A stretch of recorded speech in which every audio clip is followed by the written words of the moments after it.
నమస్తే, welcome to Andhraprabha. నేను Tejaswi. Kesineni brothers మధ్య ఆధిపత్య పోరుకి టీడీపీ అధినేత చెక్ పెట్టారా?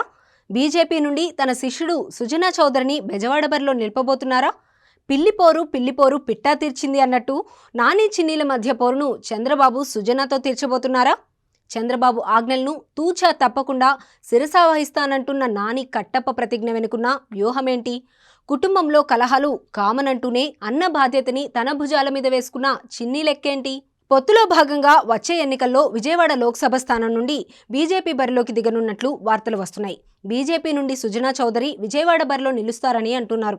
లోక్సభ 2014, 2019 ఎన్నికల్లో తెలుగుదేశం పార్టీ నుండి ఇక్కడ కేసినేని వరుస 2 సార్లు విజయం సాధించారు. అయితే కేసినేని బ్రదర్స్ మధ్య వర్గపోరు తారాస్థాయికి చేరడంతో టీడీపీ కీలక నిర్ణయం తీసుకోబోతున్నట్లు తెలుస్తుంది.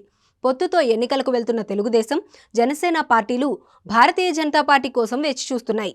బీజేపీ కూడా కలిసి వస్తే పొత్తులో భాగంగా బీజేపీకి విజయవాడ నియోజకవర్గాన్ని కేటాయించే అవకాశం కనిపిస్తుంది. కేంద్ర మాజీ మంత్రి, బీజేపీ నేత సుజనా చౌదరి 2024 ఎన్నికల్లో విజయవాడ లోక్సభ నియోజకవర్గం నుండి బీజేపీ తరపున పోటీ చేసేందుకు సిద్ధంగా ఉన్నారని ప్రచారం జరుగుతోంది. సుజనా చౌదరికి టీడీపీ అధినేత చంద్రబాబుకు మంచి సన్నిహిత సంబంధం ఉంది. 2004 నుంచి 2014 మధ్య టీడీపీ ప్రతిపక్షంలో ఉన్నప్పుడు సుజనా పార్టీకి వెన్నుదన్నుగా నిలిచారు. ఆ తర్వాత చంద్రబాబు అండదండలతో సుజనా చౌదరికి కేంద్ర కేబినెట్లో మంత్రి పదవి దక్కింది. అయితే 2019 సార్వత్రిక ఎన్నికల్లో టీడీపీ ఓడిపోవడంతో సుజనా చౌదరి టీడీపీని వీడి బీజేపీలో చేరారు. సుజనా చౌదరి ప్రస్తుతం బీజేపీలో ఉన్న చంద్రబాబుతో తనకి ఉన్న స్నేహాన్ని కొనసాగిస్తున్నారు. టీడీపీ, బీజేపీల మధ్య పొత్తు పెట్టుకోవడంతో సుజనా చౌదరి కీలక పాత్ర పోషిస్తున్నట్లు కూడా వార్తలు వస్తున్నాయి. తాజాగా విజయవాడ ఎంపీ టికెట్ను వేరే వారికి కేటాయిస్తున్నట్లు టీడీపీ అధిష్టానం స్పష్టం చేసింది. ఈ విషయాన్ని తెలుపుతూ తన ఫేస్బుక్ ఖాతాలో కేసినేని నాని ఇవాళ ఉదయమే పోస్ట్ చేశారు. కొంతకాలంగా కేసినేని బ్రదర్స్ మధ్య పోరు అధిష్టానానికి తలనొప్పిగా మారింది. తాజాగా తిరువూరులో కేసినేని నాని, ఆయన తమ్ముడు చిన్ని వర్గాల మధ్య ఘర్షణ చోటు చేసుకున్న విషయం తెలిసిందే. తిరువూరులోని టీడీపీ కార్యాలయం వద్ద 2 వర్గాల వారు పరస్పరం దాడి చేసుకున్నారు. ఈ నెల 7న చంద్రబాబు సభ ఉండడంతో దాని ఏర్పాట్లపై కేసినేని నాని, కేసినేని చిన్ని తిరువూరుకు వెళ్లారు. ఫ్లెక్సీల్లో కేసినేని నాని ఫోటో లేదని ఆయన వర్గం వారు రచ్చరచ్చ చేశారు. దీంతో ఇరు వర్గాలు గొడవపడి టీడీపీ కార్యాలయంలోని ఫర్నిచర్ను పగలగొట్టారు.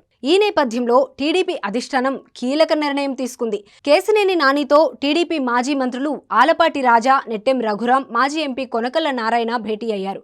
ఈ భేటీలో ఈ నెల 7వ తేదీ తిరువూరులో జరిగే సభకు వేరే వారిని ఇన్ఛార్జిగా నియమించారని, ఆ విషయంలో జోక్యం చేసుకోవద్దని చంద్రబాబు తనను ఆదేశించినట్లు వెల్లడించారని వివరించారు.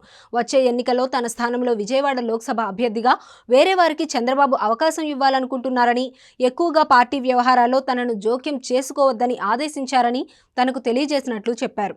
చంద్రబాబు ఆజ్ఞలను తూచా తప్పకుండా శిరసావహిస్తానని, ఇకపై పార్టీ వ్యవహారాల్లో జోక్యం చేసుకోదలుచుకోలేదని అన్నారు. మరోపక్క టీడీపీ నేత కేసినేని నాని ఓ సంచలన నిర్ణయం తీసుకున్నట్లు తెలుస్తోంది.